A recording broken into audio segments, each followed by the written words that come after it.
실제 있었던 이야기는 아닌데요. 그냥 가상 얘기입니다. 에스더가 지금 자기가 가지고 있는 컴퓨터보다 더 좋은 성능이 더 뛰어난 컴퓨터를 사달라고 말합니다. 이유는 다른 친구들도 그걸 다 가지고 있기 때문이라고 얘기합니다. 좀 납득이 되지 않는데, 그래서 제가 논리적으로 이러이러해서 너는 지금 그게 필요 없어라고 반대를 했습니다. 그런데 에스더는 지지 않고 그럴싸한 이유를 다시 댔습니다. 뭐 때문이냐? 학업 증진을 위해서 컴퓨터를 사주세요라고 얘기합니다. 나름 설득력 있죠. 근데 과연 그게 진짜 이유였을까요? 제가 보기에 지금 에스더가 갖고 있는 컴퓨터로도 학업 증진을 위해서는 부족하지 않습니다. 모자라지 않거든요. 그래서 어른들, 부모는 좀 알 수 있잖아요. 그래서 저도 알 수 있었습니다. 이 녀석이 그 마음에는 학업 증진이 아니라 게임 실력의 증진을 위해서 이것을 사달라고 하는 거구나라는 것을 눈치챌 수 있죠. 그런데 저는 컴퓨터를 사줬습니다. 왜냐하면 사랑하기 때문이죠. 딸이 요구하는 거니까. 그리고 사양은 쓸 수는 있지만 또 바꿔줘도 나름 괜찮지 않을까, 뭐 여러 가지 이런 타협점을 찾아서 해줬습니다. 중요한 건 그걸 사줄 때 에스더와 이런 약속을 했다는 겁니다. 컴퓨터에 너무 몰입해서 나와 우리 가족들 사이에 좀 이렇게 멀어지게 하거나 우리 사이를 이렇게 소원하게 하면 안 된다. 네 할 일도 하면서 지킬 건 지키면서 해야 된다. 오케이? 그럼 내가 사줄게 하고 사줬던 겁니다. 사무엘상 8장에는 사무엘이 늙었을 때에 이스라엘 모든 장로들이 사무엘 앞에 나아가서 다른 모든 나라와 같이 우리들에게도, 자신들에게도 왕을 세워달라고 요구하는 장면이 나옵니다. 우리가 지금 사무엘상을 배우기 때문에 여러분들 기억하실 겁니다. 사무엘은 이 요청에 상당한 불쾌감을 느꼈습니다. 그렇지만 백성들의 요구를 또 무시할 수 없었기 때문에 그 불쾌한 마음을 가지고 하나님 앞에 나가서 기도하는데, 그 기도는 하나님, 얘네들이 이런 기도하는데 어떻게 할까요? 이런 분위기가 아니라 그들의 요구가 잘못된 것인 걸 알았기 때문에 그 기도는 어떤 중보의 기도의 성격이었습니다. 그래서 사죄하는 기도로, 하나님 죄송합니다. 제가 이들을 잘못 가르쳤습니다. 이렇게 요구를 하는데 어떻게 해야 되겠습니까? 라는 마음으로, 좀 중보하는 마음으로 나아갔습니다. 그런데 이때 하나님은 그들 요구에 숨어져 있는 불순한 동기들을 지적하시면서 사무엘상 8장 7절과 8장 8절에 이렇게 얘기합니다. 나를 버려 자기들의 왕이 되지 못하게 하려 합니다. 그 이유가, 그리고 그들이 모든 행사로 나를 버리고 다른 신들을 섬긴 것 같이 하려고 바로 그런 얘기들을 하는 거다라고 꼭 집어주십니다. 우리가 알다시피 이스라엘의 왕은 원래 하나님이셨습니다. 그래서 자신들이 원하는 왕을 요구하는 이스라엘 백성들의 모습이 바로 이것과 같았다는 것입니다. 하나님을 버리는 것이고 다른 신을 섬기려고 하는 것. 하나님이 보기에 좋아하실 만한 일들이 아니었던 거죠. 하나님이 명하셨던 것도 아닙니다.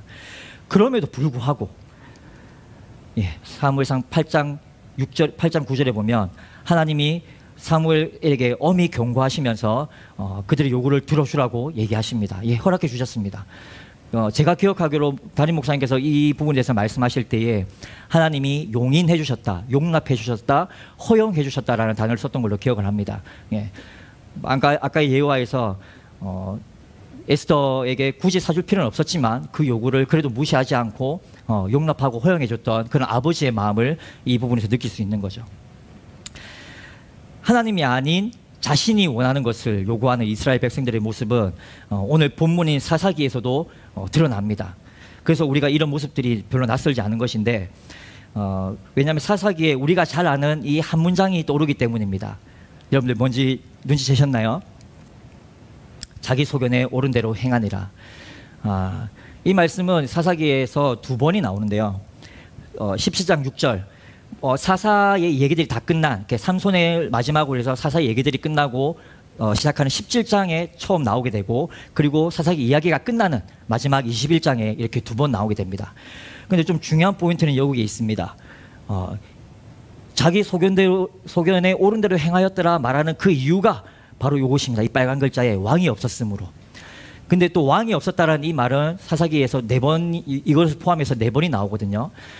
그만큼 자기의 소견대로, 내 마음대로, 내 의견대로 행하려고 했던 이 죄악에 나왔던 그 원인이 그들에게 왕이 없었기 때문이라고 사사기는 말해주고 있다는 것입니다. 그래서 이 포인트가 사사기의 전체적인 내용을 이해하는 어떤 배경의 맥락이 되는 겁니다. 포인트가 되는 겁니다. 사사기는 이스라엘의 위대한 지도자 여호수아가 죽은 후부터 이스라엘 왕정 시대가 시작하기 전까지의 내용을 담고 있습니다. 그래서 사사기 2장 10절에는 지도자 여호수아가 죽은 후에 그리고 그들과 함께했던 세대들이 죽은 후에 새로운 세대가 태어났고, 그 중요한 것은 그들이 하나님을 알지 못했고 하나님이 행하신 일도 알지 못했다고 기록하고 있습니다. 이것은 꽤 문제가 되었겠죠. 하나님의 은혜로 그들이 가나안 땅을 차지하고 지금 그들과 그 지파들이 함께 동맹하면서 굳건히 지켜나갈 수 있었는데 세대가 지나고 하나님이 행하셨던 일들을 잃어버리고 아예 하나님이라는 존재 자체를 잊어버리게 되는 그 다음 세대들, 이런 부분들 보면 저희도 우리 다음 세대를 대해서 걱정할 수밖에 없습니다. 지금 우리가 처해진 이 상황을 봤을 때 기도할 수밖에 없는 이유죠. 어쨌든 이들은 하나님을 알지 못했다고 기록되고 있습니다. 그들은 결국 이 위의 말씀들을 보면 하나님을 알지 못했던 백성들은 결국 하나님을 버리고 이방신을 섬기게 되고, 그리고 이방 땅에 거주하게 되고, 이방의 딸들을 아내로 맞이하고 또 자신의 딸들을 이방인들에게 주게 되는 그런 자폰까지 행하게 됩니다. 이것은 여러분도 알다시피 하나님이 명령하신 것도 아니고 하나님이 원하신 것도 아닙니다. 이런 우상 숭배와 자폰, 혼합주의는 하나님의 진노를 일으키게 되고 결국 하나님은 징벌하십니다. 어떻게? 주위에 정복하지 못한 이방 민족들을 통하여 압제를 당하게 하십니다. 근데 또 재밌게도 이스라엘은 그 억압 가운데서 하나님께 부르짖습니다. 회개하는 모습을 보이죠. 그리고 하나님은 또 그 부르짖음을 들으시고 구원해 주십니다. 어떻게? 사사를 세우셔서 그 나라를 구원해 주십니다. 그리고 사사가 전쟁 지도자로서 나서서 원수들을 무너뜨리고 사사가 이스라엘을 치리하는 동안, 다스리는 동안에는 이스라엘의 평화가 임하게 됩니다. 또 재밌는 건 이것이 반복되어지는 걸 여러분이 잘 알고 계시죠. 사사가 죽고 난 이후에 또다시 이들은 하나님을 잊어버리고 하나님이 없었던 것처럼 그렇게 죄를 반복하는 이런 이런 순환적인 구조들이 나타나고 있는 것이죠. 결론적으로 이스라엘 백성들이 범했던 이 죄악은 도덕적인 죄악 그리고 종교적인 죄악이 다 섞여져 있습니다. 그리고 이런 같은 죄악을 반복하는 이스라엘 백성들의 모습을 보면서 우리가 알 수 있는 것은 인간은 정말 끊임없이 죄를 짓고 또 하나님은 그것을 보고 끊임없이 받아주시고 용서해 주신다는 겁니다. 끊임없이 사랑을 베풀어 주시는 자비의 하나님을 우리는 알 수 있는 것입니다.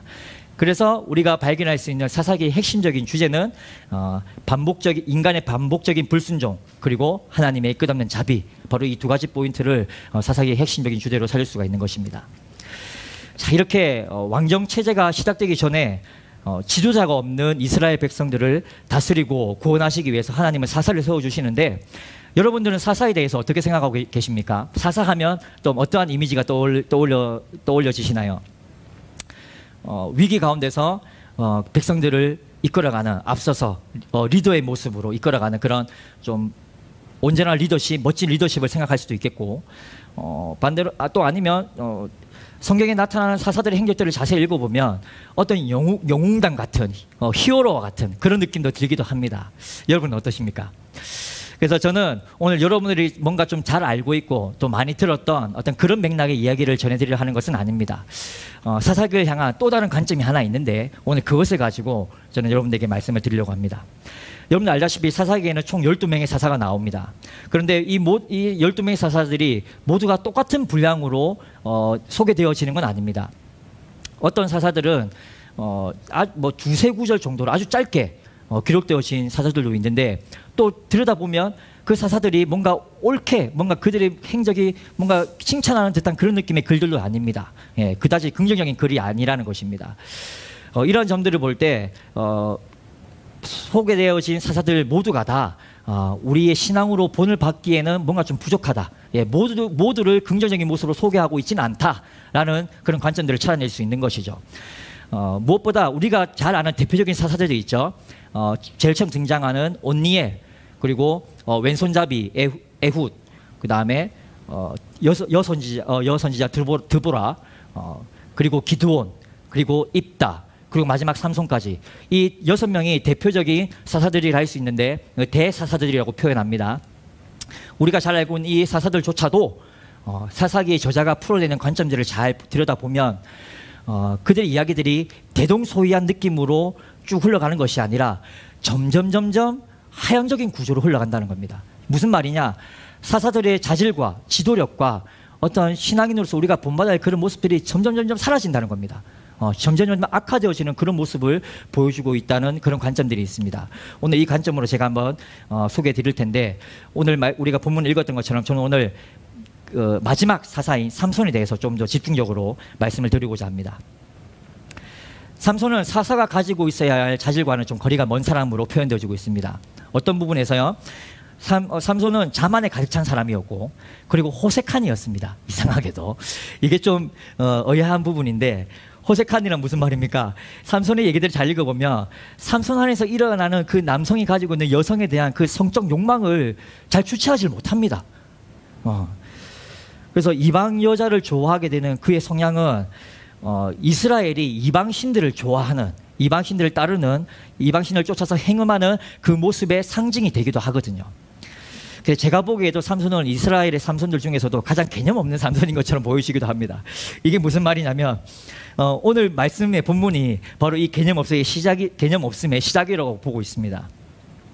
그리고 그 개념 없음의 시작의 구체적인 구절이 바로 오늘 제가 제목을 정한 내가 그 여자를 좋아하오니입니다. 예. 참 이상하네요. 학자들은 오늘 말씀이 시작되는 이 본문의 전에 바로 앞달락에 보면 13장 25절에 여호와의 영이 그를 움직이기 시작했다라고 얘기하면서 이것을 끝맺음으로써 삼손이 태어나게 된 배경과 삼손이 이제 사사로서의 사명을 시작하게 된 그런 배경들을 얘기해 주고 있고, 이제 오늘 우리가 읽었던 이 본문 사사기 14장 1절부터가 사사로서의 첫 임무가 시작되었다고 그렇게 얘기해 주고 있거든요. 그런데 여러분들 잘 보시면, 여러분들 성경에 오늘 14장이 시작하는 그 표제를 한번 잘 보시면 뭐라고 기록되어 있습니까? 삼손의 결혼이라고 되어 있습니다. 그 학자들이 얘기하는 삼손의 사역의 첫 시작의 주제가 삼손의 결혼이다라고 얘기하는데 뭔가 좀 이상하죠. 어떤 의미가 있는지 한번 보시겠습니다. 삼손의 결혼은 뭔가 온전한 결혼이 아닙니다. 잘 보시면 이방 여인과의 결혼을 하길 원하고 있습니다. 근데 그 이방 여인도 그냥 다른 여느 이방 여인이 아니라 지금 그 당시에 이스라엘을 압제하고 있는 블레셋 여인의 그 여인과 결혼을 하고 싶어 합니다. 뭔가 좀 아이러니한 부분인데, 중요한 것은 삼손이 이 여인을 선택하는 과정에 있습니다. 1절을 잘 보시면 삼손은 지금 딥나에 내려가는 중입니다. 그리고 블레셋 사람의 딸들 중에서 한 여자를 보게 됩니다. 재밌는 것은 아까 말씀드린 대로 13장 마지막에 25절에는 삼손이 분명히 여호와의 영에 이끌려서 다시 보면 여호와의 영이 그를 움직이기 시작했으므로 그 이후에 여호와의 영이 이끄시는 대로 딥나로 내려가는 것이라고 살펴볼 수 있거든요. 그런데 그 가운데 한 여자를 보게 되었는데, 이제 2절을 보니까 삼손이 올라와서 다시 자기 자리로 올라와서 자신의 부모에게 떼를 쓰는 장면이 나옵니다. 내가 딥나에서 블레셋 사람의 딸들 중에 한 여자를 보았는데 이제 그를 맞이하여 내 아내로 삼게 하소서. 여호와의 영에 이끌려서 딥나로 갔습니다. 추측컨대 이 딥나로 내려가게 된 목적은 하나님께서 그에게 맡기신 사역, 블레셋 사람을 치려는 그 목적으로 내려갔을 건데요. 그런데 영에 이끌려서 내려갔던 사람이 한 여자를 보고 갑자기 뭔가 심경의 변화가 일어났어요. 여러분은 이 상황을 이해하실 수 있겠습니까? 여호와의 영이 이끌렸는데 한 여자를 보고 그것이 바뀌어졌다고? 여기에서 봐도 삼손이 사사로서 뭔가 좀 부족한 자질을 지금 사사기 저자는 고발하고 있다는 겁니다. 우리도 그럴 수 있습니다. 우리도 여호와의 영에 이끌려서 우리가 뭔가 충만한 것을 받았음에도 불구하고 우리 주의 유혹에 우리도 쉽게 넘어갈 수 있다는 것을 우리가 한번 이렇게 적용해 볼 수 있는 것이죠. 어쨌든 삼손 또한 자신이 안에 있는 그런 좀 유격적인 성욕적인 그 여성을 좀 바라는 그런 좀 인간적인 그런 욕심을 제어하지 못했습니다. 이어서 3절을 보시면 삼손의 부모는 어린아이를 달래듯이 삼손을 달래면서 그 결혼을 반대합니다. 근데 여러분 잘 아시는 것처럼 삼손은 나시린으로 선택받았습니다. 나시린이 누구입니까? 태어날 때부터 거룩하게 구별되어진 사람입니다. 그리고 나시린의 가장 중요한 덕목 원칙 중에 하나는 바로 성결입니다. 여호와 앞에 성결. 이 성결이라는 것은 무엇입니까? 구별되어져서 지금 삼손이 바라는 이방인과의 이 결혼은 절대 용납할 수 없는 것입니다. 왜냐? 이방인은 하나님께 선택받은 민족도 아니었을 뿐더러 하나님의 약속을 받은 민족도 아니었습니다. 그래서 당연히 이스라엘 백성들은 이방 민족과 결혼할 수 없는 것이거든요. 그런데 지금 삼손은 그것을 무시했는지 모른 채 했는지 잃어버렸는지 모르겠지만 어쨌든 이방 여인과의 결혼을 강요하고 있습니다. 어린아이처럼. 근데 삼손은 분명히 이것을 알았을 것입니다. 어렸을 때부터 분명히 삼손의 부모는 나시린으로서 교육을 잘 시켰을 것이고 계속 그것을 가르쳤을 것이고, 그래서 삼손도 이것을 몰랐다라고 우리는 추측할 수 없어요. 그래서 알았음에도 불구하고 두 가지 해석을 할 수 있어요. 알았음에도 불구하고 자신의 일어난 그 성욕을 주체하지 못해서 그런 것을 감추고 거짓되이 감추고 포장하여서 억지를 부렸던 걸 수도 있고요. 아니면 또 성경이 말하는 것은 그럼에도 불구하고 삼손에서 일어난 이 성적인 욕망을 통해서 그것이 얼마나 강했길래 이런 하나님의 영의 임함으로 인도되었음에도 불구하고 이런 욕심이 얼마나 강했길래 이것을 덮어버렸는가. 우리도 이러한 존재가 될 수 있다. 우리도 이런 연약함이 있다는 것을 감적으로 보여준다는 것. 이렇게 두 가지로 해석할 수가 있겠습니다. 어쨌든 삼손의 부모는 이 결혼을 완강히 반대했습니다. 그래서 이 시점에서 이제 제가 아까 말씀드렸던 삼손의 개념 없음의 극치가 드러나는 것이 3절 후반부입니다. 결혼 반대에 대한 삼손의 대답을 보십시오. 내가 그 여자를 좋아하오니. 내가 그 여자를 좋아한다의 이 좋아한다라는 이 단어를 히브리어로 그 뜻을 조금 더 살펴보면 내가 보기에 옳다라고 해석되어질 수 있습니다. 그래서 이 구절을 다시 히브리어의 원문으로 재해석을 해보면 여기 보시는 것처럼 내가 보기에 그 여자가 옳게 보인다라는 것입니다. 그래서 우리 한글 번역으로 된 것에는 조금 성경 원어에서 말하는 뜻에 조금 미비한 부분이 있죠. 단지 그냥 좋아한다라고 얘기하면 그냥 단지 삼손의 그 인간적인 감정만 얘기할 수도 있는데 그 밑을 좀 더 들어가다 보면 내가 보기에 그 사람이 옳아 보인다. 근데 이 옳아 보인다라는 것에 대한 것의 해석은 또 몇 가지 나올 수가 있겠는데 삼손이 보기에 나는 나시린으로서 당연히 이방 여인을 취할 수 없는 것을 알고 있지만 근데 저 사람의 행실이나 저 사람의 마음가짐이나 태도나 삶의 어떤 모습들을 보니 굳이 이방 여인이지만 흠이 없겠어요, 괜찮겠어요 라고 두둔한 것일 수도 있고요. 아니면 또 역시나 인간적인 욕정에 눈이 멀어서 단지 그냥 보았을 때에 예뻐 보여, 내 마음에 들어, 괜찮은 것 같아, 괜찮은 여자인 것 같아, 어떤 그런 남성적인 욕망에 의해서 그게 그 눈에 뒤집혀서 그렇게 표현한 것일 수도 있습니다. 저는 개인적으로 솔직히 이 두 번째를 조금 더 지지하는 편입니다. 왜냐하면 1절에 보았다라는 그 말이 눈여겨본 게 아니거든요. 1절에 그 여자를 보았다가 두 번이 나오는데 눈여겨보았다는 느낌이 아닙니다. 그냥 이제 우리가 좀 여러분들 여성으로서 좀 잘 아시는지 모르겠지만 남성이 훅 지나가다가 뭔가 좀 저 여자 예쁜데 이런 거 봤어요. 여자 괜찮은데 마음에 들어. 그런 순간적으로 일어나는 그런 남성의 욕망, 그런 성적 욕망을 좀 더 대변해 주지 않나? 솔직히 저는 그렇게 생각하고 있습니다. 어쨌든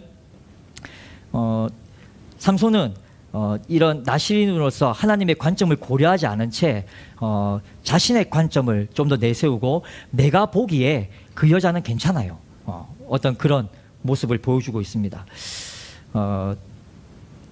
그래서 이 옳은 대로라는 이 단어가 오늘 우리에게 주는 중요한 메시지가 있다는 것입니다.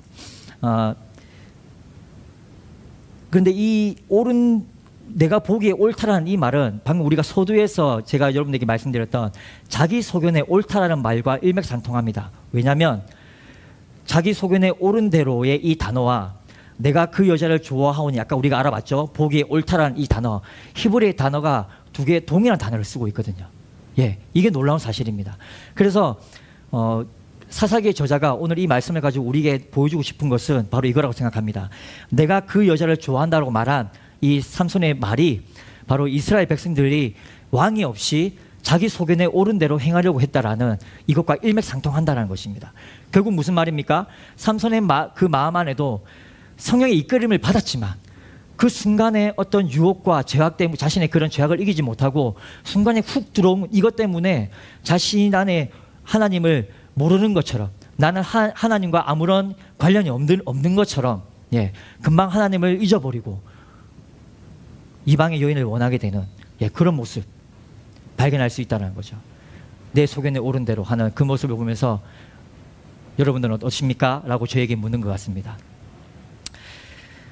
그래서 이런 모습들을 통해서 저는 삼손이 왜 삼손이 사사들 중에 마지막에 기록되었을까라고 묻는다면, 아까 말씀드렸죠. 이 하향적인 구조 안에서 사사들의 자질들이 점점 떨어지는 이 구조 가운데서 삼손이 왜 마지막에 기록되었을까?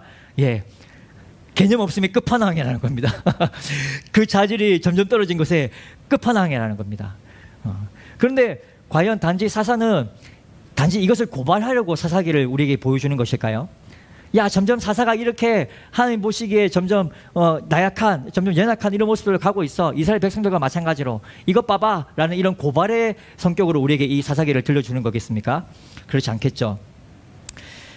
삼손의 이야기의 마지막 부분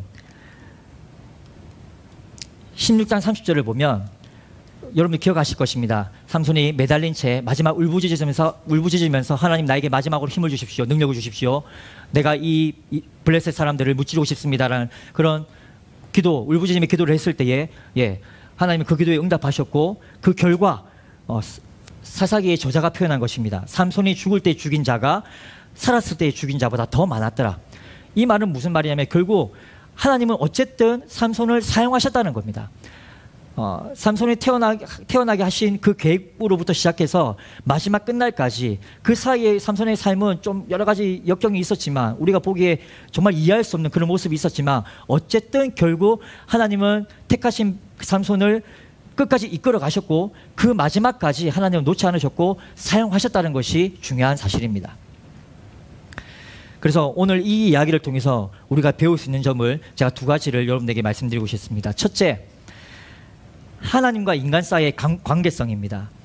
하나님의 이 관계의 역사는 은혜와 율법의 긴장감 속에 있습니다. 이게 무슨 말이냐면 약속의 은혜가 먼저냐 아니면 율법의 정죄가 먼저냐, 이 우선순위를 따지자는 것이 아닙니다. 창조주이시며 온 세상의 만물의 주인 되신 그 하나님, 그 하나님은 당신의 자녀들을 향한 그 약속을 끝없는 사랑과 자비로 거두시지 않으시고 끝까지 함께 하신다는 것입니다. 그러나 우리는 그 은혜를 사모하면서 그 은혜를 누리기 위해서 순종과 믿음 안에서 살아야 한다는 것을 말해주고 있습니다.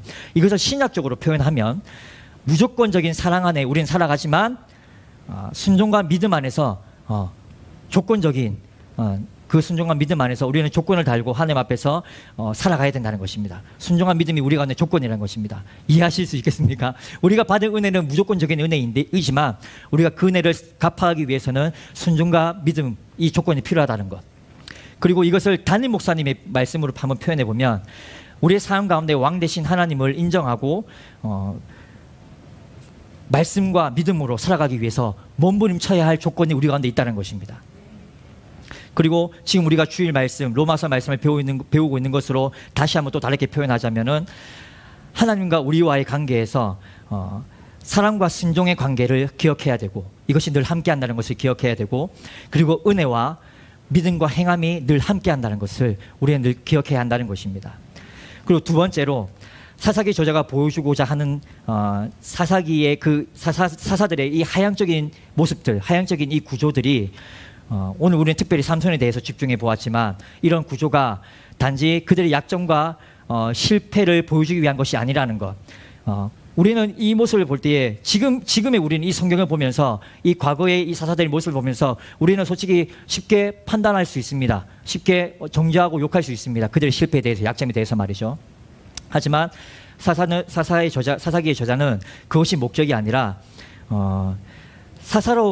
그럼에도 불구하고 그런 사사들을 세워 가시는 하나님의 주권, 하나님의 자유, 이것을 인정하자는 것, 그 계획을 바라보라는 것, 그리고 끝까지 참으시고 그들을 이끌어 가시는 하나님의 사랑과 자비를 보라는 것, 그리고 결국 이루시고 역사하시는 그 하나님의 열심과 섭리를 바라보라는 것입니다. 예, 우리의 진정한 왕은 여호와 하나님이시고 그 하나님이 우리의 삶을 이끌어 가시는 주인이시라는 것을 바라보라는 것입니다.